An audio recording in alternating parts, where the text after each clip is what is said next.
TV Patrol, which he denies. So, maliwanag po na in-splice ninyo. At malinaw talaga, nakita rin namin. Huwag kayong mag-alala pa, pakukuha din natin yon. At siguro lalo nating malilinawan yon. Ang sinasabi lang natin dito, sana magpakatapat na kayo, mulat mula pa kasi sinasabi na namin ito. Kung hindi po standard ang splicing ng content, sinasabi po ninyo nagsisinungaling ang aming kasama rito. Is that you are trying to imply? Hindi po, Your Honor. Oh, Ang sinasabi ko ngayon? lang po, ine-edit po namin ng mga video at sound bites, pero hindi po para mag-sinungaling o mag-mislead sa aming storya. May I repeat that? That particular interview never existed according to her. Pinipilit nyo, it existed, and you edited the content. Either you are implying that the good congresswoman is lying, or you are thinking of something else. No, Your Honor.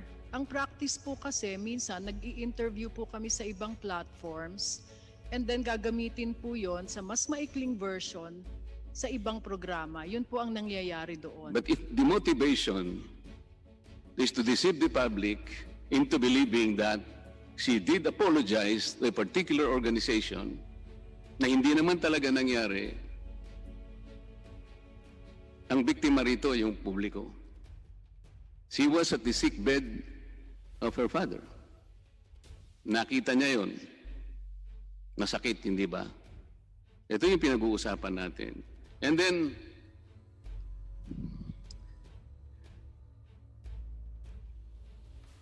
kanina, sinasabi ninyo na meron kayong code of ethics. Meron kayong strict ethical guidelines. At ang sinabi mo pa nga, isinasabuhay ng mga reporters at mga journalists ang inyong code of ethics, ganun din yung KBP broadcast code. Tama po. Opo. Alam niyo ba na habang ginaganap natin ang pagdinig dito sa kapulungan ito, I can remember, I think that's the first week of June, when one of your reporters texted me twice. Initially, I was unable to answer him sapagkat alam naman ninyo ang trabaho rito, kasagsagan. Until I finally responded to his text messages. He was asking me to clarify and reconcile some of those things that he wanted me to clarify or reconcile. Sabi ko sa kanya sa text messages, baka mas maganda sana kung sa house na lang kung available. Chinek niya, the house is not available because at that time, binabawal na because of physical distancing. Okay, so sabi niya, by text messages again, pwede ho ba kayo sa Zoom? Sabi ko, okay lang sa akin yan. Did you know that the only condition I ask of him is that dapat meron na sanang ibang mga reporters din sa ibang networks because I recall that some of them also asked for an interview and I was not able to comply. Sabi naman niya, okay po, so we will schedule a Zoom conference by tomorrow at 10:30 in the morning and he will text me the link. Siguro yan mga between 4 o'clock to 4:30 ng hapon. At about 7 o'clock in the evening, ayun, pumitada na siya. At ang sinasabi pa niya doon, parang ako pang may kasalanan na matagal na raw niya akong kinokontak, ayaw ko naman daw sumagot, at ang gusto ko pa raw kinabukasan. Eh sino ba yung nagpilit na makipag-zoom sa akin, hindi ba siya? He practically suppressed that information na siya ang nag-alok sa akin na mag-zoom kami. At pumayag naman ako, believing that that is the best way to reconcile those things. Ganun pa man, bumanat na siya ng alas 7, was still waiting na baka naman matuloy pa yung 10:30 namin. Naghihintay ako. At 9 o'clock, nag-text siya sa akin.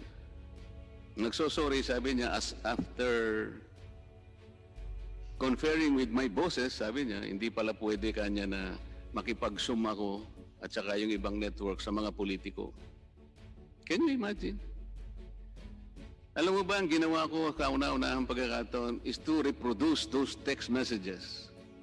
At yung umaga na yon, binigyan ko ng kopya si Mr. Carlo Katigbak. And to his credit, he apologized to me, believing that he will ask. Sinabi naman niya, hayaan niyo po pagsasabihan ko. Ang kinausap ko po is the President and CEO of ABS-CBN. Wala naman sigurong duda na gagawa niya ng paraan yun. Alam ba niyo yung nangyari kinagabihan? Dinoble niya ulit. Kasama pa yung isang angkor ninyo na tagabasa ng balita. At lalong naggrabe. Pinalilitaw nila na sa screen, doon sila marunong eh. Pinalilitaw nila that there were 5 franchise bills na ako ang principal author.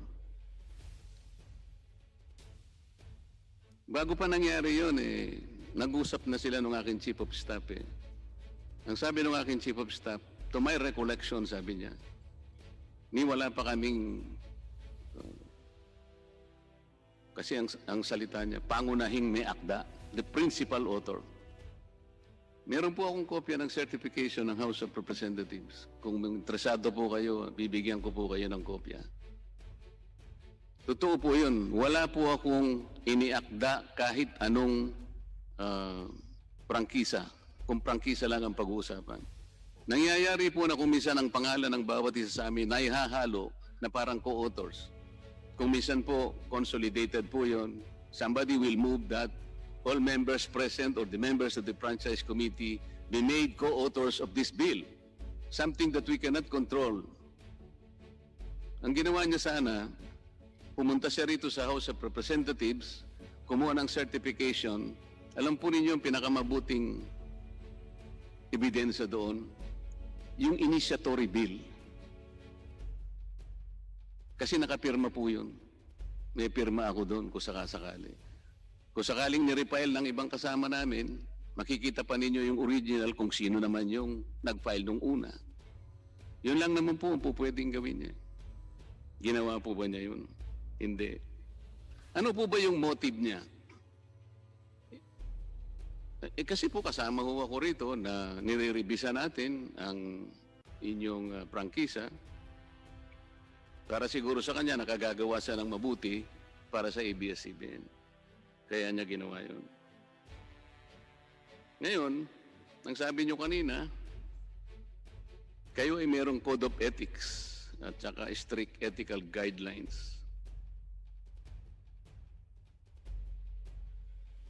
Bakit hindi po niya sinabi sa inyo na siya mismong nag-alok sa akin na mag-zoom kami at ako naman ay pumayag? Pagkatapos babaligtarin niya na matagal na raw akong kinakausap, ang gusto ko pa raw yung araw ng kinabukasan. Para bang ako pang may kasalanan. Inalok na nga po ako pang gagawing kasalanan. Tingnan po ninyo itong binasa ninyo kanina, Madam King Reyes. Yung slide number 9, ang sabi nyo rito, at the news division level, we have a standards and practices unit that likewise ensures our journalists adhere to our own code of ethics and observe the highest professional and ethical standards. Kabaligtaran po ito sa ginagawa ng inyong mga reporters. Ito pa po, just like those in government, journalists and the news media operate as trustees of the public. Tama naman sana yun. As such, our first loyalty is to the citizens. Tama rin po yun. And our primary obligation is to the truth. Tama rin yun. We know that as we hold power to account, We ourselves are accountable to the public we serve. You pay lip service to this. Tinitwist po ninyo ang mga balita. Kayo ang gumagawa ng balita kahit na mali. Pagkatapos, 2 araw pagkatapos na may ere yung ganong klaseng report.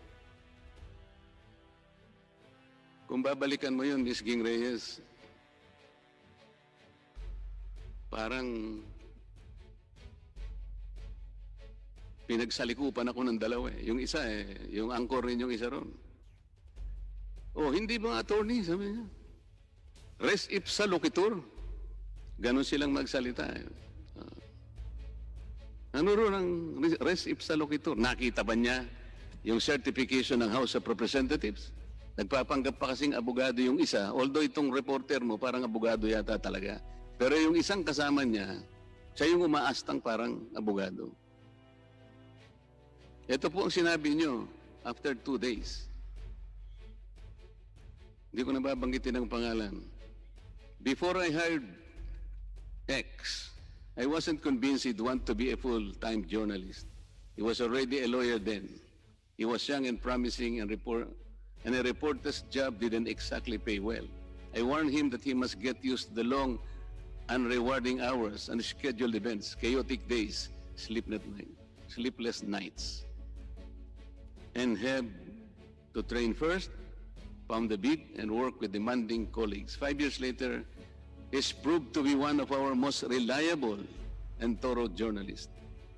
He has truly found his calling, and we're fortunate to have him among our ranks of fearless truth tellers. I'm proud of you, blah, blah, blah. Did you serve the public well in doing this? Is this the new service organization of ABS-CBN? Dahil ba kasama ako dito na nire-revisa natin ang prangkisa ninyo, ganun na lang ang pagtrato sa amin. Katulad po na sinabi ni Congresswoman Janet Garin, yung casualties po rito yung maliliit na tao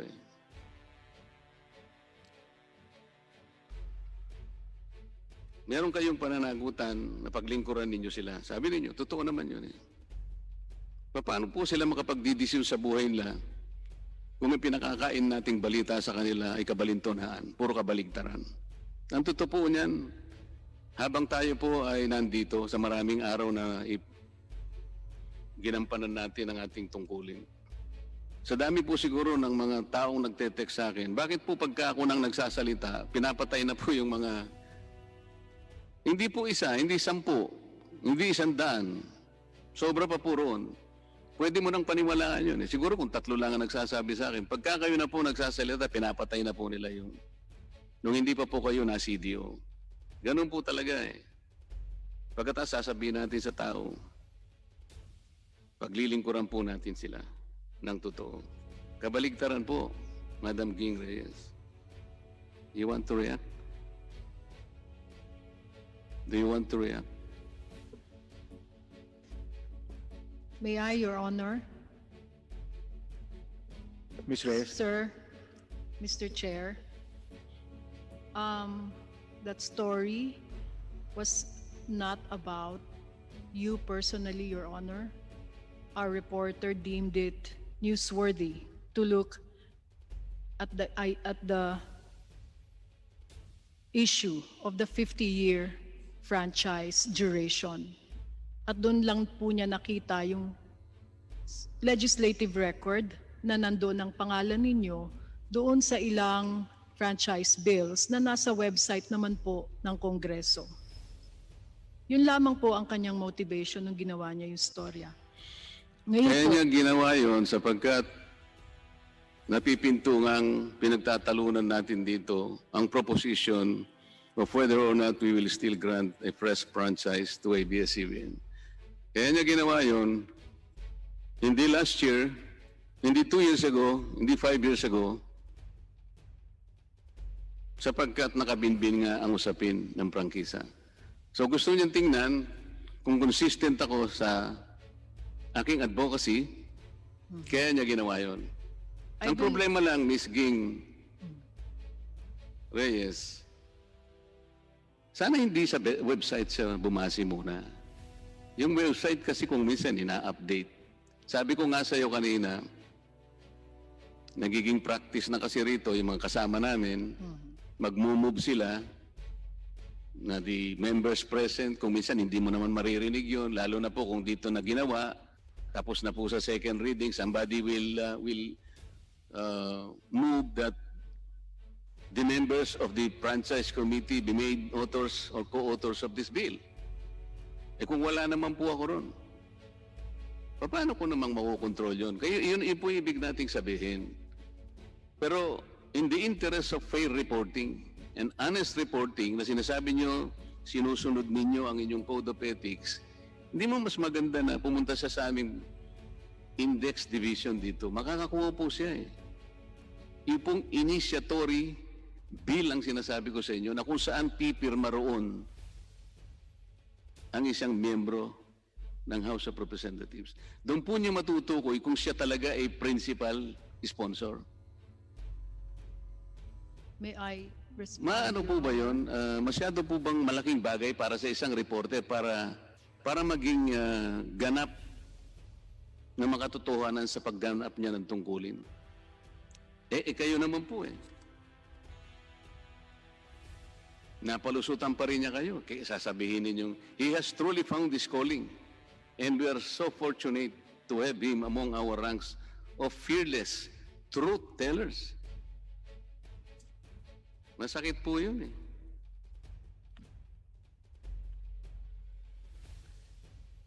Kayo po ba naniniwala that the freedom of speech or the press freedom is a monopoly of a broadcasting corporation?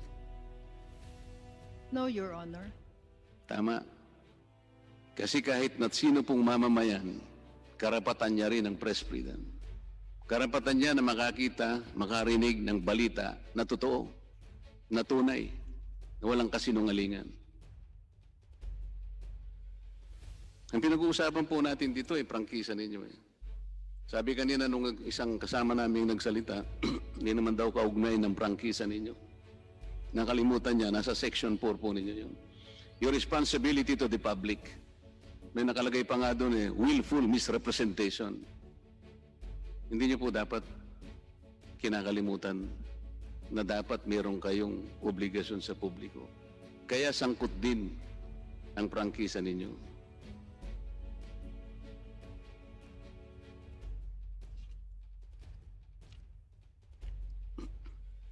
Ang sabi po ninyo ay balanse, objective. Bigyan ko po kayo ng halimbawa.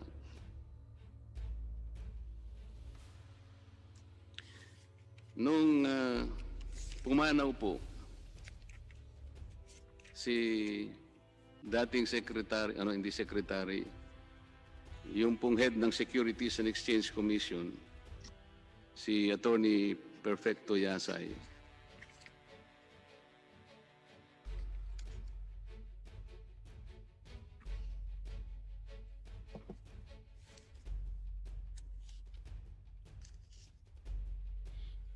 Ang headline po ninyo, ex-DFA Chips Yasay, o nga pala, ano pa siya, naging DFA nga po pala siya. ABS-CBN banner, ex-DFA Chief Yasay, who led Duterte's China pivot, dies.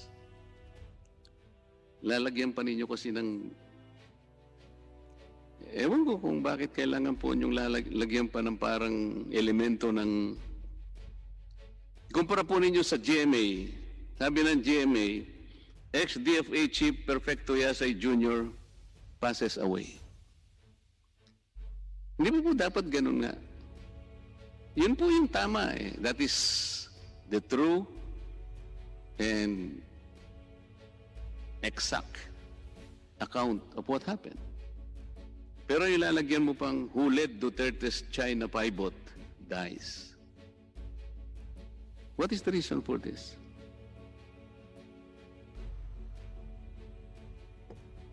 Your Honor, I'm not very familiar with that particular headline, but I remember seeing a headline in our digital stories that read, former DFA Chief Yasay passes away. So, Meron din po kasing iba-ibang entries sa ito po storya, kasi, Your Honor. nasa online po ninyo eh. Ako po pagka sinasabi ko sa inyo, hindi ako magsisinungaling. Lalagyan pa ninyo ng flavor kasi. Lalagyan nyo pa ng palabok. Alam ba ninyo, ang katapat na parusa nun, halimbawa, bibigay ko po sa inyo. Sabi nyo kasi kanina, sinusunod ninyo yung KBP Code of Ethics. Broadcast Code of the Philippines, 2007, KBP.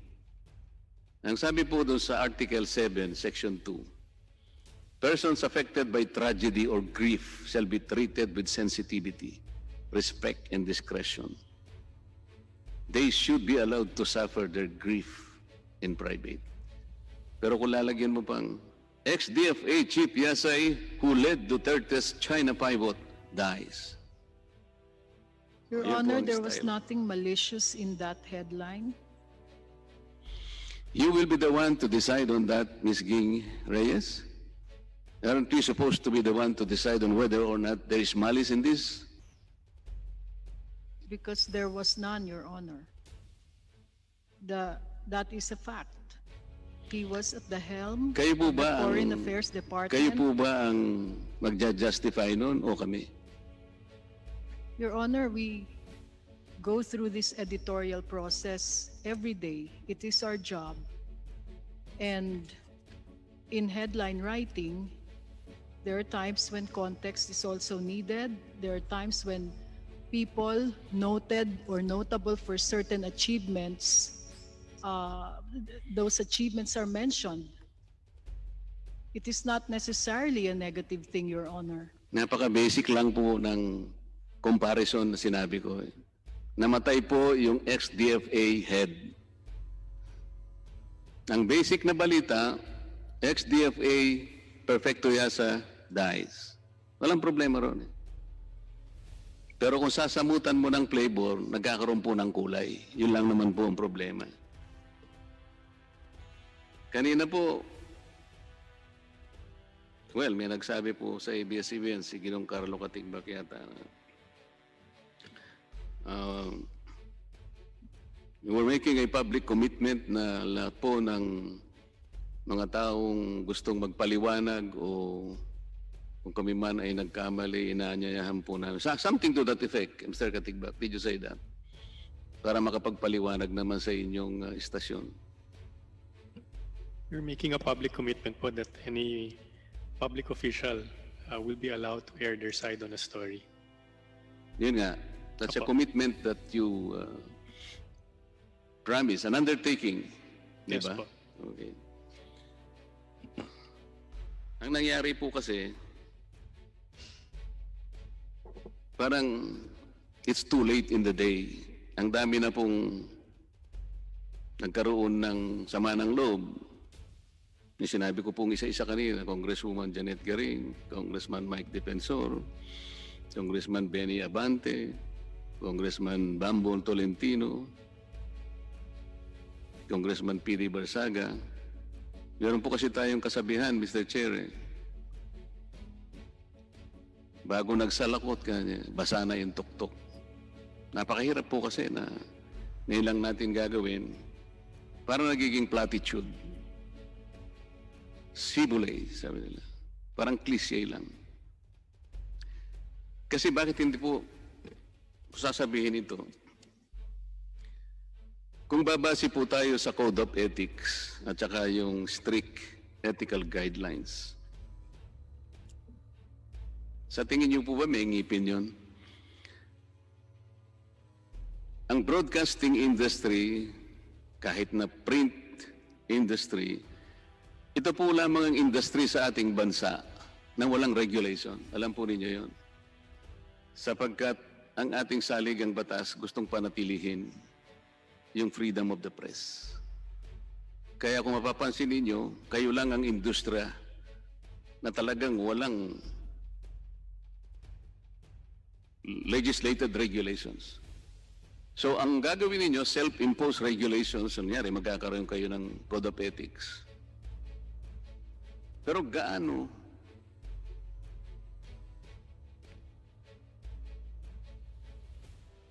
ka-useful yung Code of Ethics kung ang pag-uusapan, di sana na-prevent lang lahat natin itong mga complaints kanina na isa-isang narinig natin.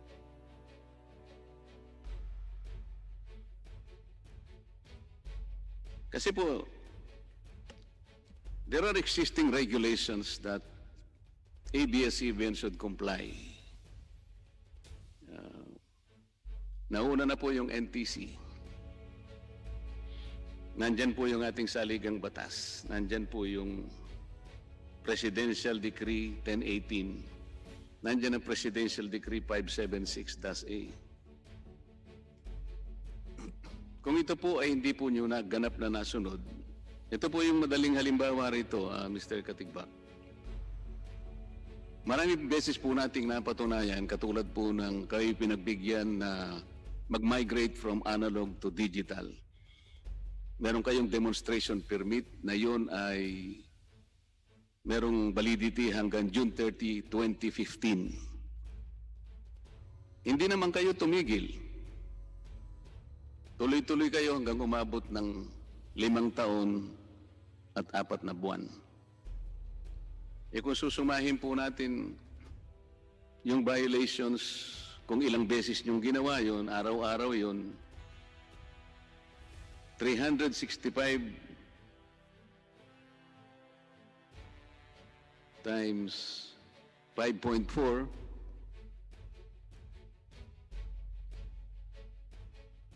$1,971. Kung siyam na channels po yun, Mr. Katigbak, ang bilang po ng violation nyo is 17,739. Hindi ko pa po binabanggit yun yung mahigit o 9 milyon na black box na ibinenta nyo na wala namang approval o pahintulot ang National Telecommunications Commission. Yung pinigil nila kayo na huwag niyong i-ere ang Mayweather-Pacquiao fight, sa kabila ng pagbabawal sa inyo, tinuloy niyo pa rin.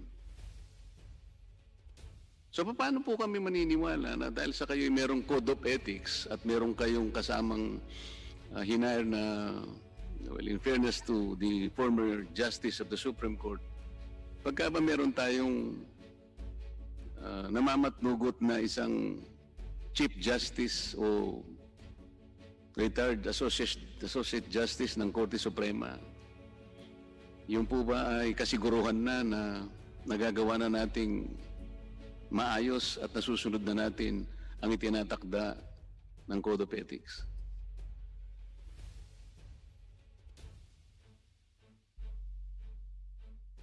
Ulitin ko po. Dahil po ba meron tayong isang gumagabay sa atin na isang retiradong Justice of the Supreme Court, yung po ba'y kasiguruhan na nagaganap ninyo ang tungkulin nyo sangkayon sa inyong Code of Ethics? Your Honor, isa po yun sa epektibong pamamaraan na kami ay maging accountable at maging tapat sa aming mga guidelines at Code of Ethics. Paano ngayon yung mga hinanakit at hinaing sa inyo ng mga kasama kong naunang nagsabi rito, na nagsalita, isa-isa nilang isiniwalat sa inyo ang kanilang mga sama ng loob? Nandun yung ating retired Justice ng Korte Suprema. Sa makatwid, hindi tayo nakakasiguro. Kahit na siguro ilan pang retired justice ang ilagay natin dyan, sapagkat Code of Ethics lang ito eh. It is a self-imposed regulation na kayo lang naman ang pwedeng sumunod o hindi. Your Honor, yun naman pong mga narinig kong ibang hinaing ngayong araw ay hindi naman po yan nakarating sa amin at sa aming ombudsman. I assure you that we will still act on these complaints even if they were or they happened some years ago. Meron ba kayong record ng mga broadcasters ninyo, reporters or journalists na ikinomplain dahil sa hindi pagsunod sa mga patakaran at sa Code of Ethics na inyong sinusunod? Yes, Your Honor. Paano naman ang pagdidisiplina ang ginagawa ninyo? Katulad po nung nireport ko sa inyo kanina, kani-kanina lang. Ano naman ang ginawa nyo doon? Yun po kasing storya tungkol sa inyo, Your Honor. Ang nangyari po doon, hindi po nakuha ang panig ninyo dahil hindi po bawal po sa aming mga journalist na sila ang mag-arrange ng press conference. Ang text po niya ay sinabi niya na upon discussion with my bosses, I was advised we're not allowed to organize press conferences for politicians or government officials. May I coordinate with your staff instead? Yun po ang kanyang sagot. So, nung ginawa po niya ang storya, hinintay po niya na, at may missed call ho siya sa inyo, inisip niya po na hindi na kayo interesadong magbigay ng panig. Yun po ang nangyari doon, kaya natuloy po ang pag-ere ng kanyang storya. Gayunpaman, Your Honor. Bakit kinakailangang paikot-ikutin mo? Sinabi ko na nga siya yung nag-alok sa akin at nagkasundo kami magsusum 10:30 kinabukasan. Hindi ko po Bakit mo sasabihin ngayon na hindi ako nakahanda? Siyang nag-alok eh. Alam mong kondisyon ko lang, isa lang eh. Magsama siya ng ibang networks, reporters sa ibang networks. Ngayon, kung hindi niya sinunod yung usapan namin at ako'y naghihintay ng kinabukasan at sasabihin niya na hindi niyo siya pinapayagan, bakit bago siya nag-text sa akin, hindi niya munang kinlear sa'yo kung pwede yung sumo hindi? Akala ko ba ito isang abogado? Di ba dapat ang ginawa muna niya ay lumapit sa'yo, kinlear niya kung pwedeng makipag-zoom. At kung pumayag ka, matutuloy yung 10:30. Dito panlilin lang ang ginawa niya. Isang direktang panlilin lang ang ginawa niya. Sapagkat ako'y pumayag sa alok niya, mag-uusap kami kinabukasan, pero inere niya ng alas 7 ng gabi. Pagkatas sasabihin mo, sumusunod ka sa Code of Ethics. Sasabihin ko sa iyo, ito,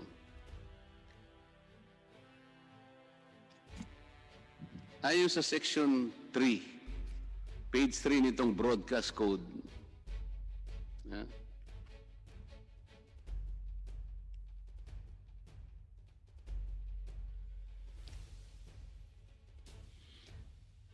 side comments expressing personal opinions while news items being reported or delivered are prohibited to prevent the listener from mistaking opinion for news. Yung pangalawang araw na ito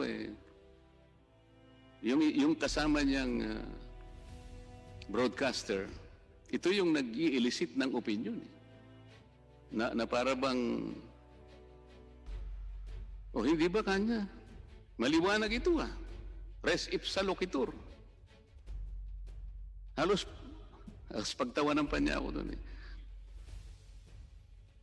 Okay lang sa akin yun Alam mo kung alin ang nabibiktima rito, kagaya ng sinasabi namin.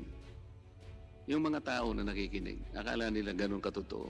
Sapagkat ipinagkait niya na sabihin, ako po ang may kasalanan Hindi ko po kasi alam na hindi pala ako papayagan.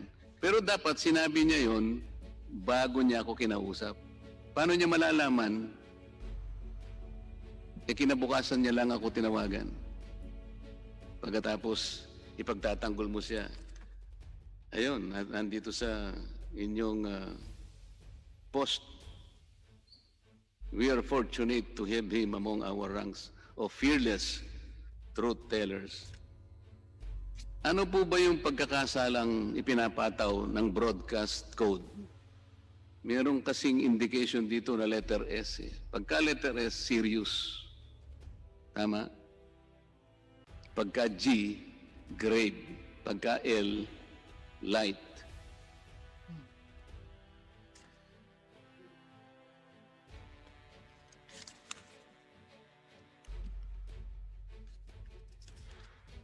Ang sinasabi po rito, Section 6 of the same Broadcast Code of the Philippines, when the interviewer is not free to choose his questions or the interviewee or source has imposed conditions on the conduct of the interview, this fact must be made clear to the public during the broadcast. Serious na naman po ito. Ano ba yung kondisyon na binigay ko? Isa lamang po eh. Magsama ka naman kako ng reporter sa ibang networks. Kasi nahihiya ako, meron ding nag-aalok ng interview, hindi ko sila mapagbigyan. That's the whole point.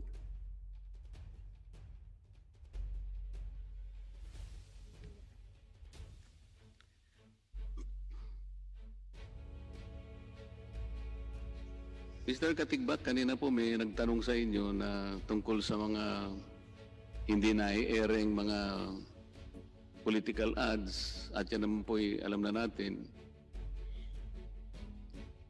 Hindi po ba meron kayong mga tinatawag na media planners?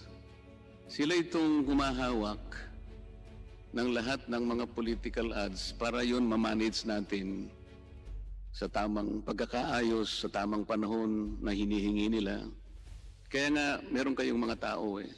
This is a function of management. Bakit naman po nung araw na pinakahuling araw ng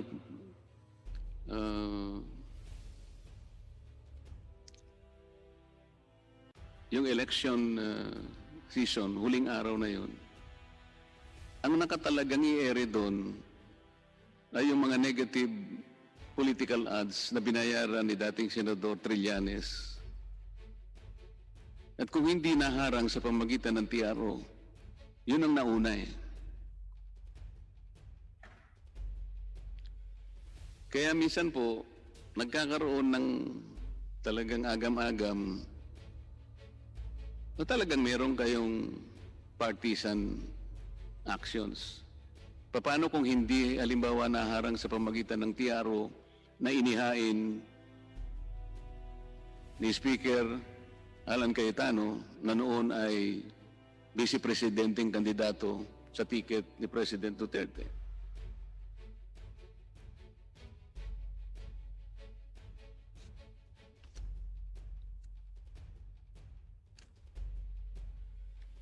Inuulit ko po, Ms. Ging Reyes, nandito po yung certification na ginawa ng Bills and Index Division para patunayan po na yung 5 mga franchise bills, wala po kong iniakda kahit isa roon.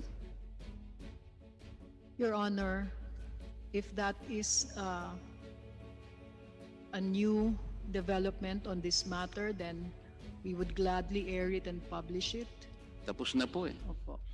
Pinatawad ko na po yung reporter ninyo. Sinasabi ko lang, yung nabibiktima, the chief casualty of all this exercise is the viewing public.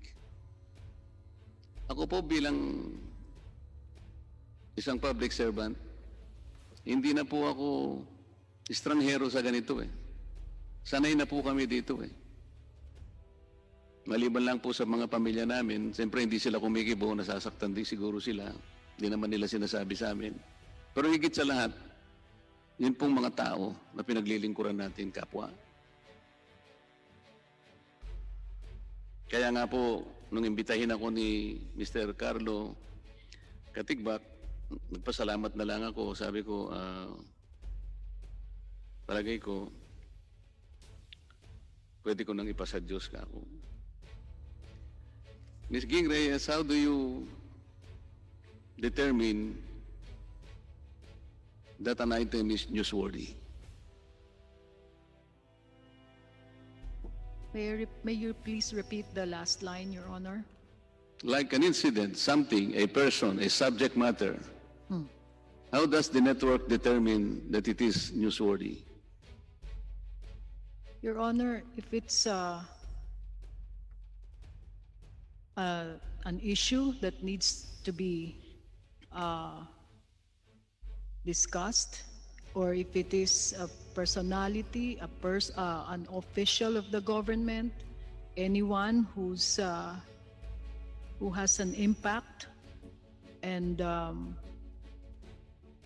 story that has relevance and interest to the nation. The story concocted by that reporter was primarily based on his assumption that he can impeach me and discredit me because, as he alleged, I was the principal authors of those franchise bills. Ang gusto niyang palitawin, lahat ng 5 na yon lumampas na sa 50-year limit. Ang mali niya doon, sabi ko nga sa'yo, hindi ako principal author. Pangalawa, wala namang kinalaman yung mga sinabi niyang mga kumpanya kung lumampas na o hindi. Kasi ang pinag-uusapan dito ay yung pagbibigay ng prangkisa is addressed to the wisdom and discretion of Congress. Kung mahusay naman ang pagpatakbo mo ng prangkisa mo, inalagaan mong mabuti, sapagkat ito ay isang napaka-special na pribilehyo, bakit naman hindi ka i-renew? Ba't hindi ka pagbibigyang palawigin ang prangkisa mo? Lahat ng binanggit niya na mga kumpanya, wala naman pong nai-report ng mga paglabag yun eh. Kaya siguro nabigyan ng panibagong prangkisa. Ang totoo nun, merong nag-text sa akin yung taga Bohol. Inaasunto niya nga kayo kung bakit nyo sinasabi na ako ang principal author, sapagkat ang principal author doon, yung dati namin kasama rito na ngayon, gobernador ng Bohol, si Governor Arthur Yap. Napakarami po ninyong inconsistency. Hindi po ba ang balita ay galing sa mga naganap na mga pangyayari sa loob ng isang araw? Kung ano yung nangyari, ang journalist po, mayroon siyang katungkulan na isalaysay as the event unfolds or unfolded. Yun po ba dadagdagan pa ng mga komento? Balita na po yun eh. Are you free to comment on the news or you are supposed to be sticking with the news itself? Your Honor, the news is separate from commentary. Correct. Let's go to the commentary. Are you familiar with the doctrine of fair comment? A little bit, of course, Your Honor. Ano po? Opo, Your Honor. What is the doctrine of fair comment? That it is there should be a free and truthful discussion of any issue of public interest. Medyo malayo po ng konti. When we talk about the doctrine of fair comment, the comment must be and primarily be directed to the issue itself, not to the person. Okay. Yung ginawa ng reporter ninyo, kasi at the time siguro, ang paniwala niya, I'm the most active interpellator here. Hindi po. Marami po kami rito. Nagkataon lang po siguro na ako yung isa sa kanyang na-target. Sa issue po tayo dapat bumase, hindi sa tao. Ang ginagawa po ninyo ngayon, puro ad hominems. Kami po ay mga ahente lang ng pamahalaan. Kami po ay mga representatives lang. Kami po ay messenger. Yung message po ang importante.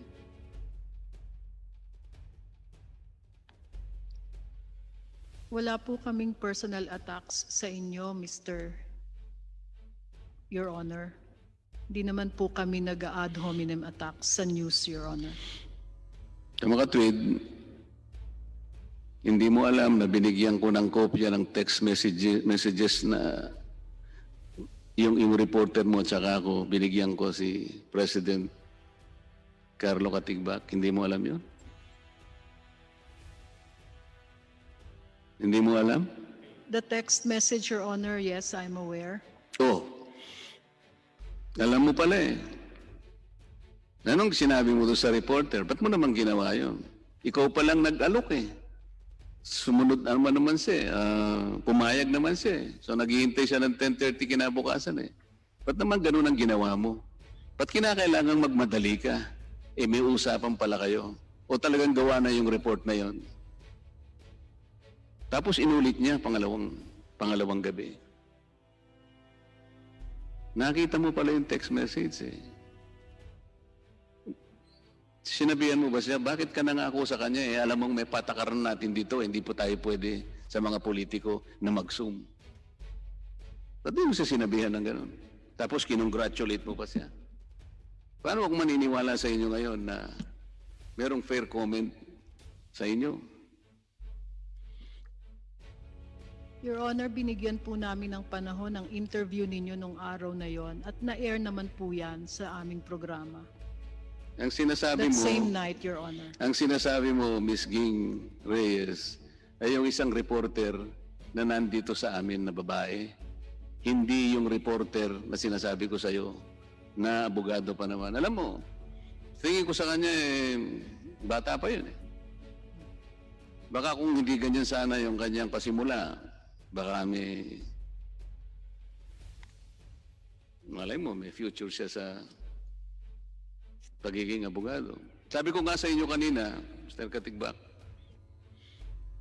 sanay na ako dito eh. Ang hindi ko lang kinasanayan, yung hindi kayo parehas. Ako pagka parehas, walang problema eh. In my about 20 years in trial practice,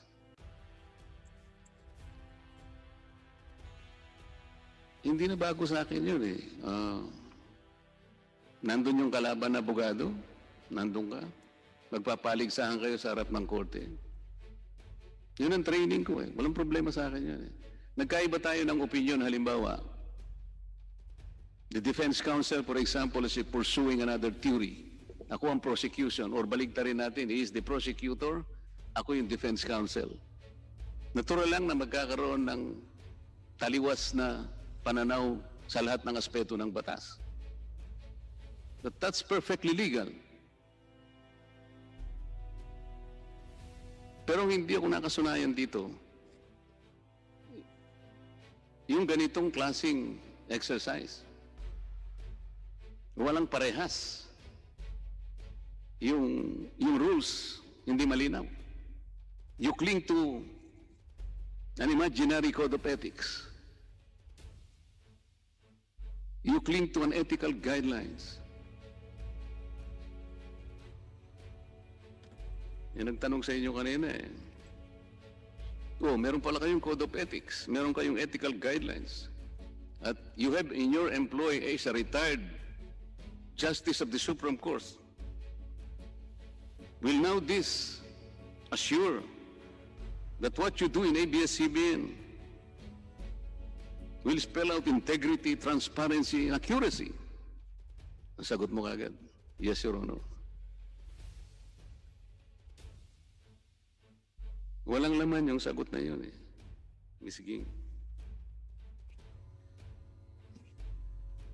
Are you familiar with Presidential Decree 576-A? Anybody in Abs-Cbn?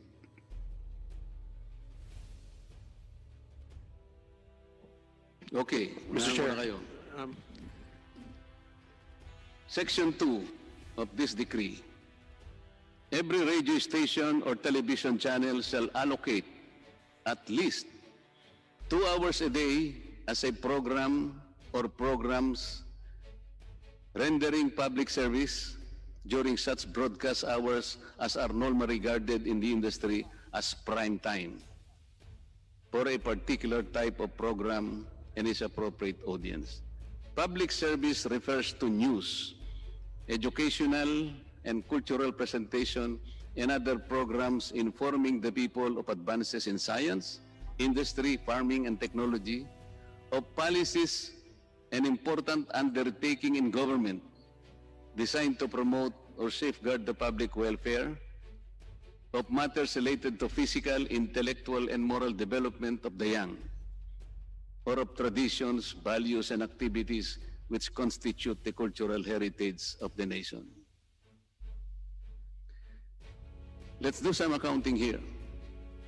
Ang sinasabi po dito, Mr. Carlo Katigbak, may I address you now because you will be the highest ranking official of ABS-CBN present.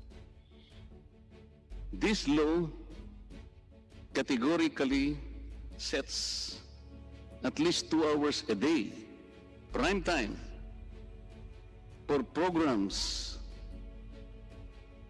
on public service. Lahat ng ito in-enumerate dito. Ano po yung prime time sa ABS-CBN? Between what time until what time? Your Honor, 6 p.m. to 10 p.m. po. Okay. So ilang pong programa, maliban po sa Make It With You, alam ko po yun eh. Kasi ang asawa ko po ay talagang avid fan ni Enrique Hill at saka yung Liza Soberano. Kaya ako po napapanood yun, ayaw po kasi ng asawa ko nanonood siya na wala siyang kasama. So kahit na po ako'y basa ng basa sa maraming mga papeles, kailangan ko pong pumanik para panoorin yun. Pero kung mayroon pang probinsyano, sunod-sunod po yun eh. Ito po ba yung sinasabi ng batas dito na dapat 2 hours man lang informing the people of advances in science, in industry, in farming, in technology, of policies and important and blah, blah, blah. Wala akong nakikitang ganito eh, Mr. Caparas. Katigbak. Ito po ay isang batas na hindi pa nare-repeal. O, hindi po bang hanggang alas 10, sunod-sunod po yung telenovela na yun? Yes, Nalipat sir. sa balita, meron po kayong balita. Ang problema, yung mga balita, yung masyadong morbid po yung patayan dito, patayan doon. Wala man lang ibinalita na, yung sakit party list ni CONG.MARCOLETA nagbigay po ng, kasi po marami akong nahinging bigas sa mga kaibigan. Pagka ganun, walang ibabalita na ganun. Kailangan po, ang ibabalita lang, puro patayan. Ni-rape si ganito, ninakaw yung ganito. Ganito po ang nangyayari. Kanina po, yung sinasabi kong platitude, mga sibulays, mga cliche, gagawin po namin ang nararapat na reforma kung ganito po, ganyan-ganyan. Pagbibigyan po namin lahat, makapagsalita sa loobin nila kung kami po ay nakagawa ng ganito, nakapanakit ng gano'n at ganyan. Naalala ko po tuloy,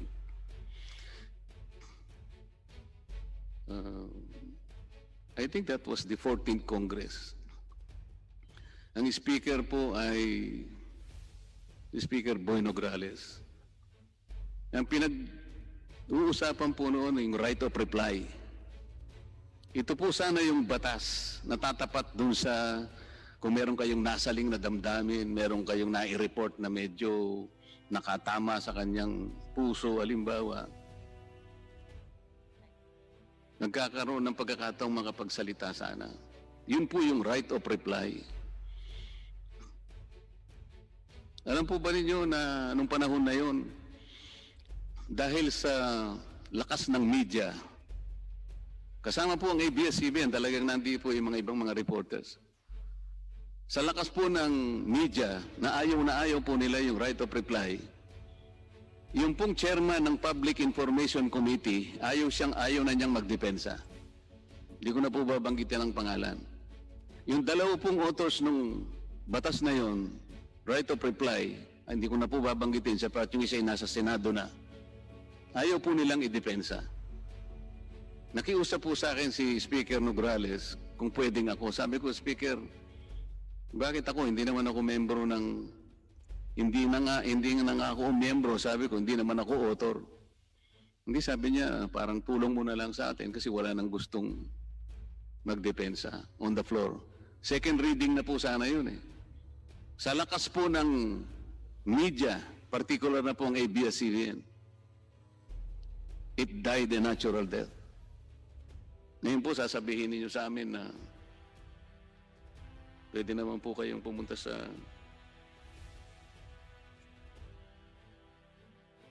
Abs-Cbn para tagbigyan namin po kayo na makapagsalita para sa inyo. Parang huli na po ang lahat eh.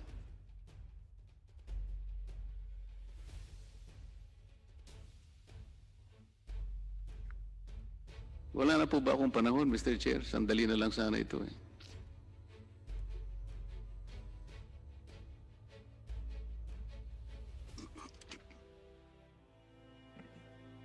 Wala na po kayong oras sa Deputy Speaker Marcoleta at sana po ay tapusin niyo na po ang inyong line of questioning. Kasi po, Mr. Chair, karamihan po sa mga journalist ngayon, kung ano-ano po yung mga ginagamit nilang pamamaraan. Halimbawa po yung source-based stories. Misa po naabuso ito eh. Sinasabi nila, according to one analyst, observer, who requested anonymity, paano po natin masasabi kung talagang existido yung mga tao na yun? Minsan po, nagre-resort sila sa poetic license. Para yung mga artist po, yung mga pintor, minsan nagdi-debate sila sa normal. Akala nila mga artist din sila eh. Para i-wind up ko po, payagan po nyo kung basahin ko lang itong nakasulat sa librong ito, News for Sale, The Corruption and Commercialization of Philippine Media, 2004 edition. Sige po, pakibasa po ninyo. Ito po ay copyright 2004 Philippine Center for Investigative Journalism. Ito po ang malungkot na pagtatapat ni Ms. Sino po ang Malu sumulat Mangas. ng librong inyong babasahin, Congressman Marcoleta? Nakalagay po rito Chay Florentino Hofilenya, pero meron pong mga forward po ng editor's note ni Sila Coronel, Executive Director, Philippine Center for Investigative Journalism. Sige po, ituloy po ninyo. Sabi po niya sa page 93, corruption in the Philippine media remains endemic, almost systemic. It afflicts generally all levels of the organization in most of the newspapers, tabloids, radio and television networks. The bribe givers and the bribe takers have evolved a subculture and language all their own. PR agents and publicists of the government and the private sector have significantly eroded editorial discretion. Enterprise stories are rare, and in many instances, news subjects dictate and control the flow and focus of the news. There is apparent breakdown of command and discipline in many newsrooms. Editors think many reporters are inferior in craft, intelligence, and integrity, while many reporters harbor only grudging respect, or none at all, for their editors. The press corps has become the single biggest influence on many reporters. Ito pa po.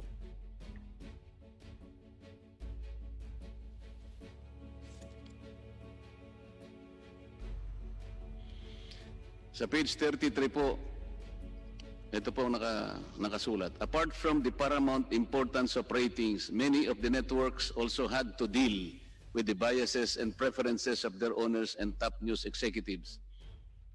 In early 2004, for example, some Abs-Cbn staff noticed a pro-FPJ slant in some news reports, particularly those aired on TV Patrol, the network's flagship news program. Network insiders attributed this to the fact that Abs-Cbn Vice President for News Production, Jake Madiraso, known to be close friend of FPJ supporter Eduardo Dandinko Huangco, had taken charge of the newscast. Ito pa po.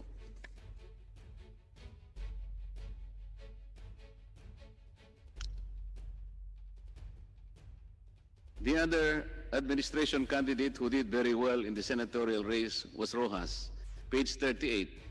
After a cameo appearance in the comedy show Okay Fine, Whatever, he bombarded the airwaves with his Mr. Palenque political ads. Rojas used Mr. Palenque image to appeal to the masses even as his handlers linked him romantically to Corina Sanchez. News of the supposed romance was in newscast, gossip programs, and on radio and newspapers. The Abs-Cbn broadcaster also endorsed Rojas on our popular morning show on radio station DCMM. The buzz created about a relationship no doubt helped Rojas zoom up from number 17 post in mid-January to become the number 1 senator. Last question po, Mr. Chair. Mr. Katigbak, meron po ba kayong mapagtitibayang dokumento na lahat po ng mga political ads na binayaran ng mga candidates ay isinumite sa isang ahensya, halimbawa ang COMELEC, para makita natin kung yung panahon na maibibigay sa kanila ay garantisadong walang pagkakaungusan, pare-parehas. Sang-ayon na rin sa Fair Election Act. Kinakailangan walang mabigyan ng advantage sa bawat isa. Meron po ba kayong parang accounting na kung saan yung pati pag-iimbita sa mga kandidato ay natutupad natin yung Fair Election Act na bawat isa ay equally na nabigyan ng pagkakataon?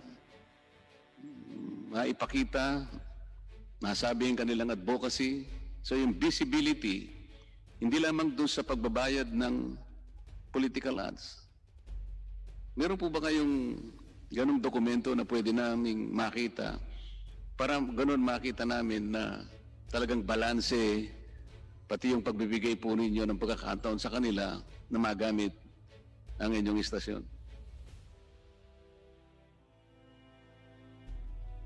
Mr. Chair, sa pagkakaalam ko po, yung COMELEC po ang nagbabantay ng appearances po ng bawat kandidato during the campaign period kasi po may limitasyon yung number of minutes allowed per candidate.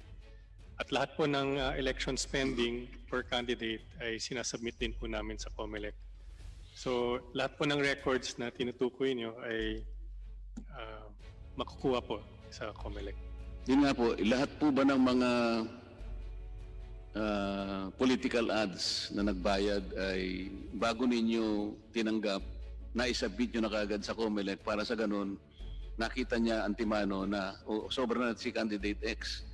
Parang masyado yung nakilingan nyo si candidate Y, halimbawa. Ang rules po ng COMELEC are within 5 days kailangan isubmit po lahat sa kanila. Sa mga kapatid po, pag nakuha namin sa COMELEC yun, lilitaw na talagang parehas na parehas po ang pagkakahati ng panahon na ibinigay ninyo sa bawat kandidato na humiling ng pagkakataong magamit ang inyong istasyon? Yung rules po ng COMELEC ay may limitasyon sa bawat kandidato sa number of minutes po kung saan sila pwedeng lumabas sa media. So yung COMELEC po ang nagbibilang. Kung halimbawa, nakaligtaan po ng COMELEC yun, sa inyo po, dahil meron kayong ombudsman, hindi ba tinitingnan? Kasi kayo po nagsabi, meron kayong ombudsman. Sa panig nyo lamang po, nakikita na ba natin na naging parehas tayo? Pwede ba nating makita yung dokumento sa inyo kung meron kayo? Sige po, check namin lahat ng appearances po ng political candidates.